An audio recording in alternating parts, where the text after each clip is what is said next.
welcome to another digital online Zoom live Think Millennial episode. I'm so happy to be able to continue to connect with you at home through this awesome platform, joined by Patty, Dre, Evan, and Kolton.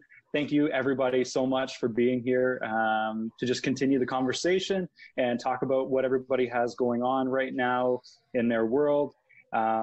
Evan, you are a fantastic musician. Thank you so much for joining. It's so cool. I just love being able to see everybody's faces as we go through this.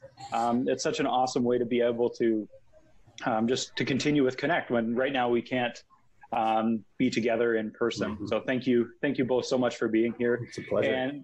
And Kolton from Sendco Courier and also GoWrech Auto.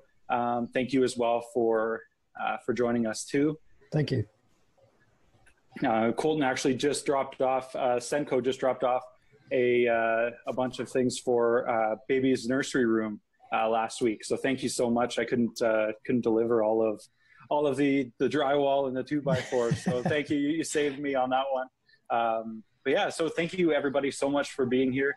Evan, how has being the quarantine affected your music right now, not being able to necessarily perform in front of people? Well, all musicians across the board here, especially ones playing the local smaller venues, I think immediately had all of their shows canceled for the season. And now it's probably looking like that's going to stretch into the fall. I'm starting to see emails trickle in from venues just saying, yeah, we're scrapping the music program for the year. So that's off the table now. So, I mean, obviously economically, that's a huge impact in the pocketbook.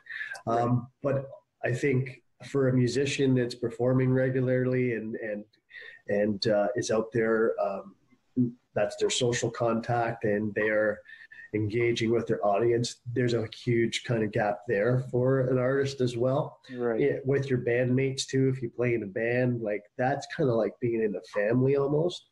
Mm-hmm. So if you lost all those things, like I'm a solo act, don't have a band, but if you were in a band and you lost your bandmates, your venues, your social contact, and your pocketbook punch, it's a pretty big hit, right? So it's tough. Yeah, I think it's really tough for a lot of artists out there right now, like me included. But yeah, I know artists are hurting, trying to kind of find ways to kind of keep it going, keep themselves going, stay positive. Right. And I hadn't really thought about the social aspect for a musician before, being out there performing. And that's such a huge part of being out there in front of people, is mm-hmm. feeding off the crowd. I've seen a number of people do like live performances. Have mm-hmm. you done any live performances? Yeah, I've taken to live streaming. I started doing it about 3 or 4 years ago, and typically I will live stream my live shows if the venue has a good Wi-Fi signal. And so that's been something I've been doing over the years, but I've ramped it up since not having any more venues to play. Not so much because I want to perform from my laptop, because that's kind of how it feels. Like people do engage, but because you can't see their faces or talk to them or take heckling or respond. Right. Yeah. It just doesn't quite feel the same. You can't hear them laughing at your dumb jokes, and you can't see them. So there's that missing. So you really do kind of just feel like you're playing in your living room. But I'm doing it more so because I really do feel like the mental health component that music supports, and just being there, almost like a late night radio show. Like typically I go on post 9 p.m. So I feel like I'm like that late night radio show, keeping folks that are completely isolated. They may be on their own. So I want to be that kind of voice and maybe bring a little bit of joy and music to folks and just kind of try to clear some of the clouds away during this time, right? So that's kind of how I'm looking at it. I don't get the kind of engagement from it that I would from a live show, but certainly it feels good to be. It feels like doing something, right? It feels like there's not a lot any of us can do right now, but it feels like something. So it's been nice that way. I've been doing it probably 2-3 times a week. That's fantastic. And Yeah. one thing that we had mentioned that we talked about in our last show was just the idea of people being able to like being more drawn to like live performances or acoustic covers in what we're listening. We had kind of gone around and talked about what everybody was listening to right now. I know Patty was listening to the Bee Gees this morning, Staying Alive, yeah. That's a good one right now. And then, but just people are craving that live performance. And I think that people didn't necessarily fully appreciate having those musicians play for them before and what that actually meant for music. So I think I'm hoping that that's creating a lot more respect for musicians and their craft.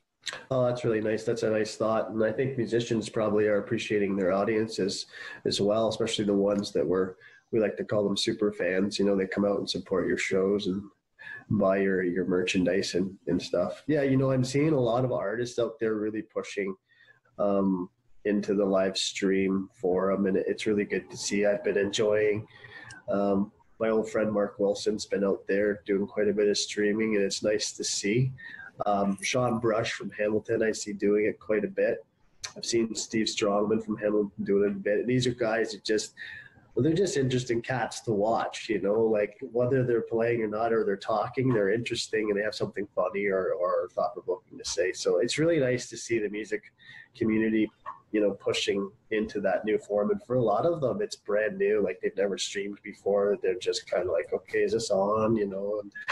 But, you know, it's fantastic to put yourself in this kind of embarrassed, like it's not just doing a Zoom call. Like you could like, you know, it could be 50 or 100 people watching you, make you go completely fool of yourself. Like, how do I turn this thing on? You know, so it's kind of intimidating, right? But I'm so proud to be part of the music community in Brantford and kind of greater Brantford area, and just really proud to know a lot of these cats and what they're trying to do to alleviate some of the burdens of the world right now and bring some joy with music. And I think that's such a huge key point, is just being able to adapt, that everybody's having to adapt to these new situations. Isn't it? Yeah. And Kolton, both businesses that you represent, both Sendco and GoWrech, are both have been around for a little while. I'm just going to flip this so I can see Kolton. But then I believe you had said Sendco started a couple months before we had all kind of landed in quarantine, but GoWrech has been around for a few years now. It's been around for about 6 years. Yeah. And then Sendco was, it was just a baby. It was just 2 months prior to the whole outbreak. And then when everything started happening, it's, you know, you kind of had to take your whole business plan that you had and completely change it and adapt it so quickly to kind of, you know, if you wanted to stay around. Right. So it's, it definitely was an interesting few months to kind of go through, jumping through the hoops between GoWrech and Sendco. And again, GoWrech has been, it's the service that people need. And so people are really seeing it now, right? With being able to have mechanics come to your home, but then the Sendco just having to change it from doing parcels and deliveries to groceries and essentials and helping out healthcare workers and stuff like that. It's been definitely very interesting. That's awesome. And one thing I wanted to point out is the fact that GoWrech is delivering their services at a special rate to frontline workers, I believe, right? Yeah. So we decided that we were going to give all frontline workers at cost. So as long as they covered the expenses for the people who are actually going out there, the technicians, the mechanics, the tire techs, we were giving it to them at cost. That's amazing. It's generous. I think that's something that, you know, maybe some people are overlooking is their vehicles during this situation, because a lot of us are stuck at home.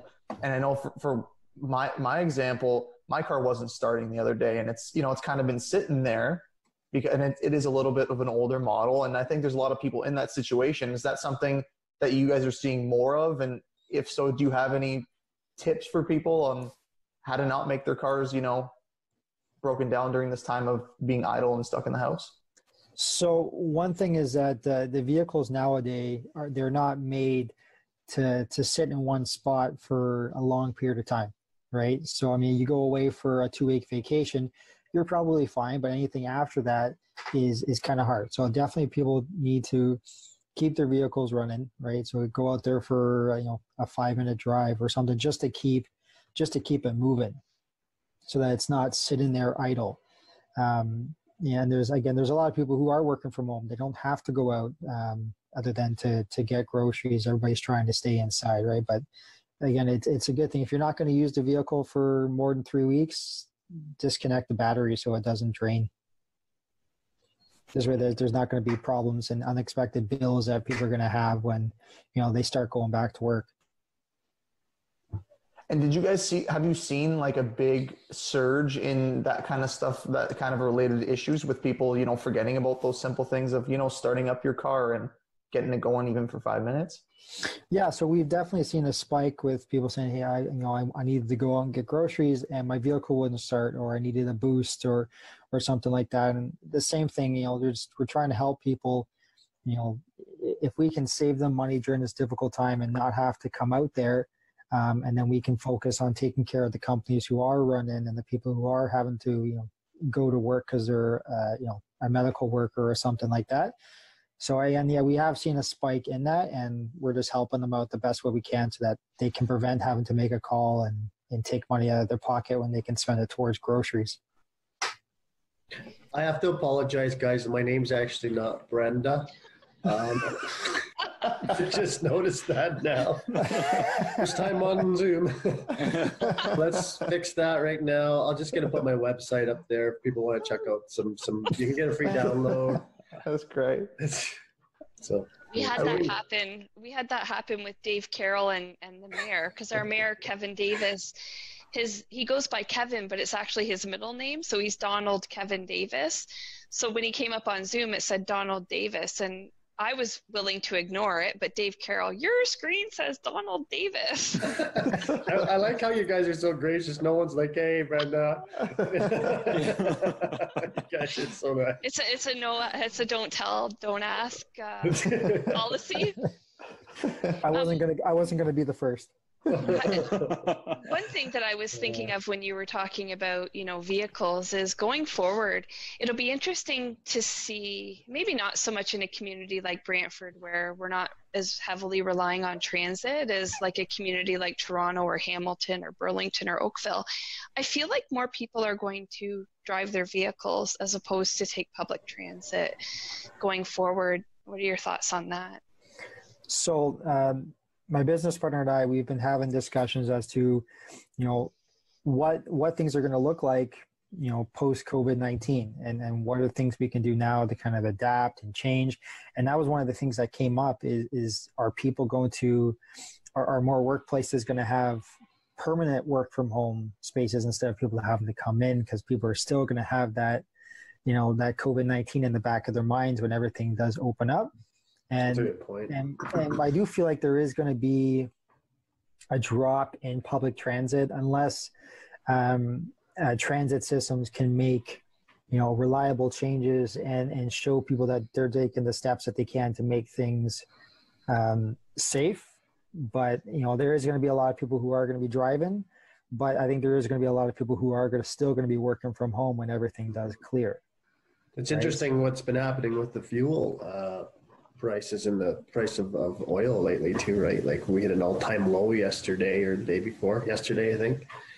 Hit an all-time low, but even gas stations around me still went up. I mean, we went from 7. Yeah, they're at 82 or something like that. I'm pretty sure Netflix stocks were worth more than a barrel of oil. So I got some new investments to turn around. So it's funny the things that, like, I didn't even think of how gas would be impacted. Here we are with cheap gas, and I filled up. My car takes the middle level gas or whatever. I don't premium. It's not premium. I think I don't know. I just go with the middle. I filled it. It normally costs me like $80 to fill up, if I'm on empty. Mm-hmm. And I went on Saturday, and it was the first time I filled up in 4 weeks, and it was like $50. And I went, I could get used to this. Yeah, these are nice gas prices for sure. Yeah, I remember when there was a gas war. I live in Niagara, and I remember when there was a gas war here, and Petro and Esso, they were at 64 and 66 cents, and it was great. It was great. So this is kind of like a new norm now. I hopefully it is. Yeah, I almost want to go to the junkyard and grab a couple of old bathtubs. And, hey, you guys, any bathtubs kicking around? I don't know if that would be approved. Probably not safe. Storage method. When you were saying 65 cents, I'm actually old enough that I remember when 65 cents was expensive. I remember when gas went up to 50 something cents and going, good God, this is expensive. So. I remember looking up, from the back seat of the car when it was 5 or 6 and seeing 39 cents. It was like, that's crazy, how it is now. But anyways, it'll be interesting to see how that impacts things if the gas prices and the price of oil, how that changes things. Because you would almost assume that it brings costs down if they stay low for a while. Well, people will gravitate more towards gas-powered vehicles. How will that affect electric vehicles? Because there's a big push towards electric and greener vehicles now. It'll be interesting to see how it all plays out. Yeah, Sorry, go ahead. Andre. Not even talking about gas, but one thing that comes to mind is all the festivals and events and things that are currently being canceled because people are so uncertain. And you can't meet together to plan things, and investors and sponsors maybe we don't have the money to support things. Everything's getting canceled. Yeah. What's going to happen when we're allowed to resume socially with each other? What will people do? Like, that's one thing that I keep thinking about is there's concerts are canceled, fundraisers are canceled, weddings, buck and does. It's a weird time to think of when some of these rules start to lift and we're able to move freely. What are we going to do? I think there's going to be a lot of people who are, everybody's extremely social. Doesn't matter, who you are, just you're social by nature. Right. So I think there's going to be a lot of people who they're automatically going to just fall right back in line as to what they were doing. Probably a little bit cautious compared with everything going on just by force from events and companies and stuff like that, forcing people to be cautious. But I can see, I'm really ready to jump right in to be social again because it's, sitting back, just talking to the same reflection in the mirror day after day is, I like my company, but not that much every day. So. Heard all the jokes. Yeah.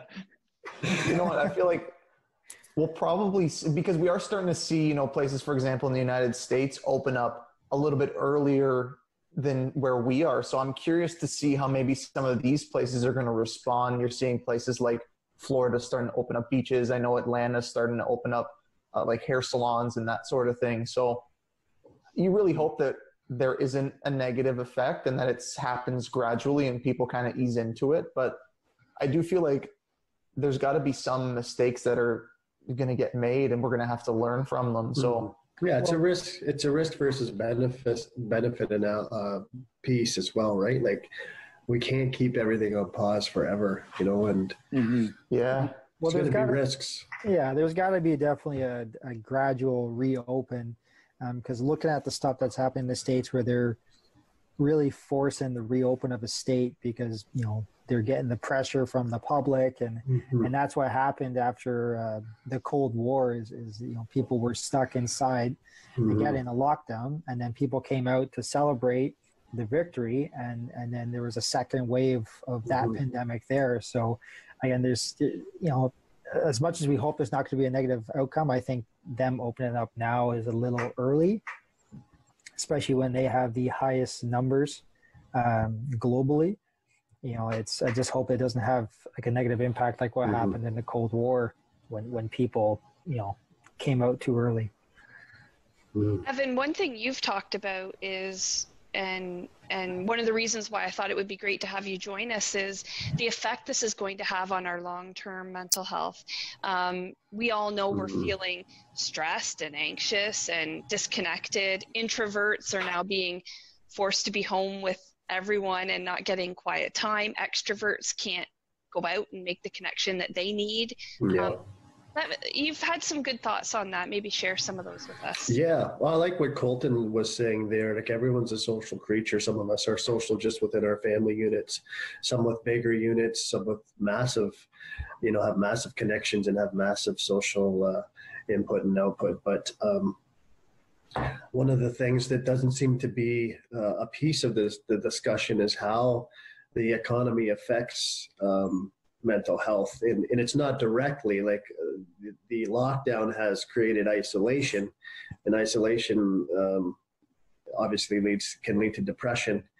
And, if you're in a place where you were already kind of riding the line financially, and maybe you were a one-income family, or you were on your own, and now you're locked down in isolation, lost your job, can't talk to your friends, can't go to work, and now we're even seeing them clamping down on athletic activities. Like there's a real push for people not to walk together, to run together, to cycle together. Whether or not you've eaten bran in the morning or not, as you were talking about earlier. But I think it's just it's so important to realize, we have to be careful, but what are the risks we're taking on the other side of the equation, like with mental health? And it just surprises me how little we've heard of that. Like mental health was the thing to talk about, and then until the new catchword came in, I'm going to be controversial here with this statement, and now the new thing to talk about that's cool is social distancing, and mental health is not being talked about. And I mean, unfortunately, and sad to say that I've lost a lot of people through depression in my life, a lot of friends I'm actually named after an uncle of mine that I lost through depression. And so when I talk about being very careful about tearing at social fabric and tearing at economic fabric, I'm coming at it from a very personal place, because I carry that with me from loss of family and people I love. And so I just think it's so important to balance out what we're doing, the measures we're taking, in a way that keeps a wide lens on the whole thing. Like not just looking at health is just if you don't contract COVID-19. Health is so much more than that. Mm-hmm. I mean, it's emotional health. It's mental health. I mean, some would say it's spiritual health, and a lot of those things are really connected with our social contact. So we have to be careful. We have to be measured. I think measured is a good word.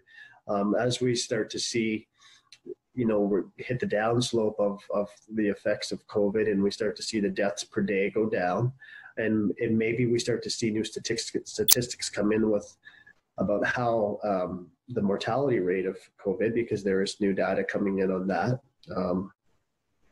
Just a side note, a lot of the people that may have come in contact with COVID and may be asymptomatic may pass through having the virus, develop antibodies to it, and not even know it. So they're not really being factored into the equation about the mortality of COVID, right? So, like, for instance, they took a test sample of 4,000 people in Michigan recently, and they found that 50% of them had antibodies to COVID-19, and those people didn't even know they had it. So there's a lot of people, there's a lot of data that's it's just such a complicated piece to collect, like all this data, right, and factor it in properly. But I think our response now needs to evolve day by day, almost half day by half day, because things are changing so rapidly. And we have to be careful as we try to keep people safe from COVID, that we also try to preserve mental health, and we take measures to bring things back to normalcy as soon as possible to preserve mental health. We know there's a huge connection, and I'll just finish with this point, that with the economy, every 1% it drops, there's a correlation between suicide rates going up 1%. So if we see the economy drop 10%, that's a very sobering thought. I think we just have to keep that in the front of our minds as we deal with COVID, and balance things by looking at it from a wide lens and thinking about mental health with every step we take to protect ourselves physically, but also mentally as well. So. Yeah, no, I completely agree with you on that. It's hard. Financial times take a toll on anybody's mental health, and always see stories of people who take their lives because of hard times that hit. right? Whether it's family times, relationships, abusive relationships. So, if people don't take it seriously and really take the steps to kind of better their health, COVID-19 can take an effect on you whether you get it or not, right? Whether you get it or not, and with it being social distancing and not having that interaction, it's hard. It's really hard, right? And it's, some people don't take to the computer to do, Zoom meetings and talk with their friends and stuff like that, right? I mean, go ahead. That's a really important point. It's just that we're not just talking about it, but we're also being part of the solution and picking up the phone once or twice a day to call people outside of our family units. Like, we see our families every day if we're living with them, especially right now. We probably see them too much. We're like, I don't really want to see you anymore. But to just have the presence of mind and maybe to get into a bit of a routine when someone pops into your mind, to just give them a call. Just, once or twice a day, try to call someone outside of your unit and be that social support to them. And it may seem minuscule, but if everyone is doing that, and everyone is kind of trying to facilitate the facilitators of group chats, group video chats, like, they do a lot to protect their social community from isolation. And so just being active in that role is huge. I think it's a huge way that all of us can help. And we all have Facebook on our phone, and we all can put funny wigs on, and it's just fantastic. So That's awesome. We have a minute and a half left. So Evan and Kolton, tell us how people can find you, find out more information. Yeah, absolutely. So I'm obviously on social media, LinkedIn, Facebook, Instagram, but then we also have our website for GoWrenchAuto.com. Sendco is just social media right now, as the website is being built, but they can reach out to us on that ways, and even personally as well too. Evan? Yeah, and as you saw, my name changed from Brenda to evanchampagne.com. So that's where you can find me. You can find me at / I can't remember which, Evan Champagne Music on Facebook and Instagram. And I just want to say, if you have a group of friends that want to have a live show, shoot me a message and I'll try to put one on in time where you and your friends can engage. And also, if you're alone and you want someone to talk to, some random musician guy, shoot me a message through my page and say, can you give me this thing, the phone signal, and I will give you a call over Facebook Messenger and just chat with you. If you're one of those people that just has no one to talk to, I just want to be that, and I'll tell you funny jokes, and I might even sing you a song. Awesome. Great. And on that note, we're out of time, but thanks, guys. That was a really great chat, and best of luck to everyone. And I would love to see you all soon. There goes our timer. Thanks, Maddie. Thanks for putting it together. Yeah. Thank you, everybody. Nice to see you all. You too. Have a great day.